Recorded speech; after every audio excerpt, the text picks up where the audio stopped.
Hello everyone. हम अपने इस चैनल पे ऐसे स्टॉक की डिटेल एनालिसिस लेके आए हैं जिसका प्राइस 100 रुपये से कम हो और उसके फंडामेंटल ऐसे हो जो आपको मल्टी बैगर रिटर्न दे सकते हैं। इसी सीरीज़ में हमने पहला मुक्का प्रोटीन्स और दूसरा एसबीसी एक्सपोर्ट की डिटेल्ड एनालिसिस करी है, जो कि आप इस चैनल पे जाके देख सकते हैं। इसी सीरीज़ को आगे बढ़ाते हुए आज हम अपना नया स्टॉक लेके आए जिसका नाम है एरान लिमिटेड।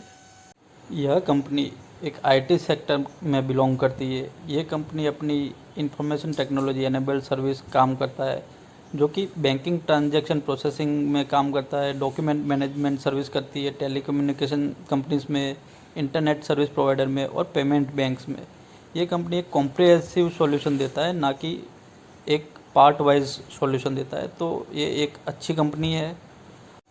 आगे हम इसके नेट प्रॉफिट और रेवेन्यू एनालिसिस पे जा रहे हैं, जो कि हमें दिखाएगा इसकी क्या कंडीशन है, क्या ये ओवर वैल्यूड है या अंडर वैल्यूड है, क्या इसे हमें बाय करना चाहिए या नहीं।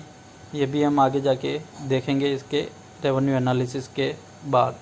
जैसे कि आप इसके चार्ट में देख पा रहे होंगे, ये 1995 में स्टार्ट हुआ था। उसके बाद 2000 में ये MICR क्लियरिंग प्रोसेसिंग में लीडिंग पार्टनर बना हुआ है। MICR टेक्नोलॉजी वो है जिससे हम डॉक्यूमेंट की लेजिटिमेसी वेरीफाई कर सकते हैं। फिर 2014 में ये कैश मैनेजमेंट सर्विस में आया और 2017 में IT and IT enabled services इन्होंने देनी चालू करी। ये IT and IT enabled services में मेनली चेक ट्रंकेशन सिस्टम इस तरीके से काम करता है। फिर ये ई स्टैंपिंग भी देता है, फिर डॉक्यूमेंट मैनेजमेंट सर्विस भी देता है। ऐसी बहुत सारी सर्विस देता है जो कि बैंकिंग, इंटरनेट और टेलीकम्युनिकेशन की कंपनीज में काम आती है, जो कि एक अच्छी चीज़ है और आगे जाके इसका काम बढ़ने ही वाला है। अब आते हैं हम इसके रेवेन्यू एनालिसिस पे। जैसे कि आप देख पा रहे हो, 2019-20 में इनका रेवेन्यू 56 करोड़ का था और आज 2023-24 में ये 89 करोड़ का हो गया है। मतलब कि 2 गुना कर दिया इन्होंने 4 सालों में। अब आप पिछले 10 सालों का इनका डेटा देखें तो 23% से इन्होंने अपना रेवेन्यू बढ़ाया है, 5 साल में वही 21% का। लेकिन पिछले साल 2023-24 में 4% से ही बढ़ा है, जो कि थोड़ा कम है। अगर आगे वाले सालों में ये ऐसे ही 15% 20% से बढ़ता है तो ये स्टॉक आपको मल्टी बैगर रिटर्न देगा ही देगा। तो हम उम्मीद यही लगा रहे हैं कि ये अच्छे से ग्रो करे, क्योंकि इसके फंडामेंटल अच्छे हैं। अभी हम इसका नेट प्रॉफिट का एनालिसिस करते हैं। जैसे कि आप देख पा रहे हो, 2019-20 में 6 करोड़ का नेट प्रॉफिट था, जो कि आज 10 करोड़ का हो गया है। ये लगातार बढ़ता ही रहा है और ये एक अच्छी चीज़ है। अब इसके कंपाउंडेड प्रॉफिट आप 10 साल के देखें तो 27% से बढ़ा है, जो एक अच्छी चीज़ है। फिर 5 साल में 22%, 3 साल में 10% और पिछले 12 महीनों में 4% से ही बढ़ा है, जो एक थोड़ा डाउन में है। लेकिन हम उम्मीद करते हैं कि अगले सालों में इसका नेट प्रॉफिट फिर से बढ़ने लगे। अभी हम देखते हैं इसके कुछ बेसिक फंडामेंटल्स। इसकी मार्केट कैप देखिए 318 करोड़ है, जो कि एक माइक्रो कैप कंपनी है। ये आपको ग्रोथ दे सकती है। मान लो 3000 करोड़ भी इसका मार्केट कैप हो गया तो आपको 10 गुना का रिटर्न दे सकती है। इसका अभी प्राइस चल रहा है 25 से 26 रुपये। इसका पीई देखिए आप 32 है, जो कि बहुत ही कम है, सेक्टर पीई से भी कम है, जो एक अच्छी चीज़ है। फिर इसका आरओई देखिए जो 9 है, जो कि थोड़ा कम है। 15 होता तो ये बहुत ही अच्छा होता, लेकिन जैसे हमने आगे भी देखा रेवेन्यू और नेट प्रॉफिट भी थोड़ा कम ही था, तो इस साल इसका सब कुछ कम रहा है।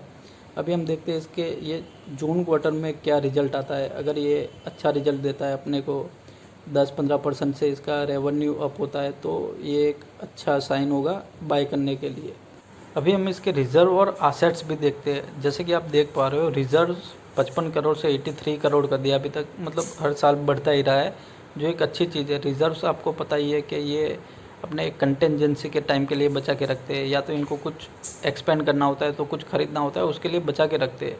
ये रिज़र्व्स एक प्रॉफिट का ही एक पार्ट है जो ये संभाल के रखते हैं, जो एक अच्छी असेट्स भी ये लगातार बढ़ाए जा रहे हैं। लेकिन ये आईटी कंपनी है तो उतने एसेट्स की इनको ज़्यादा ज़रूरत नहीं है। इनके पास कंप्यूटर, सॉफ्टवेयर ये सब रहेगा तो बहुत है इनके लिए। कैश मैनेजमेंट सर्विस है तो इनके पास कुछ व्हीकल्स भी होंगे, तो एसेट भी बढ़ा रहे। अभी हम एक और इम्पोर्टेंट चीज़ देखेंगे, इनकी प्रमोटर होल्डिंग, जो कि लगातार 72% पे कब से ही चली जा रही है, जो एक अच्छी चीज़ है। जो 70+ इनका प्रमोटर होल्डिंग है, तो ये दिखाता है कंपनी के प्रमोटर्स को अपनी कंपनी पे ट्रस्ट है, तो ये एक अच्छी चीज़ है।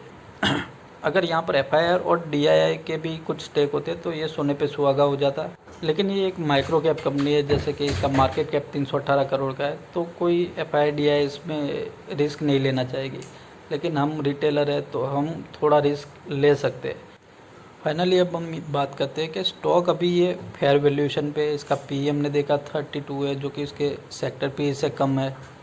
लेकिन इसका जो सेल्स ग्रोथ था 2023-24 में वॉज नॉट गुड, वो 4% से ही बढ़ा है, जो कि ये कम से कम 12-15% से बढ़ना चाहिए था, तब जाके हम इसके ऊपर ज़्यादा रिस्क ले पाते हैं। लेकिन अभी हम इस पर कम रिस्क लेंगे। अब इस स्टॉक की एक खासियत है कि इसके फंडामेंटल अच्छे हैं, इसके प्रमोटर अच्छे हैं, इसके आगे के रेवेन्यू ग्रोथ भी अच्छा है, तो ये आपको मल्टी बैगर रिटर्न दे सकता है, क्योंकि ये ऐसे ही सेक्टर में काम कर रहा है, बैंकिंग, फाइनेंस, इंटरनेट वाले, जो कि ग्रो होना ही होना है।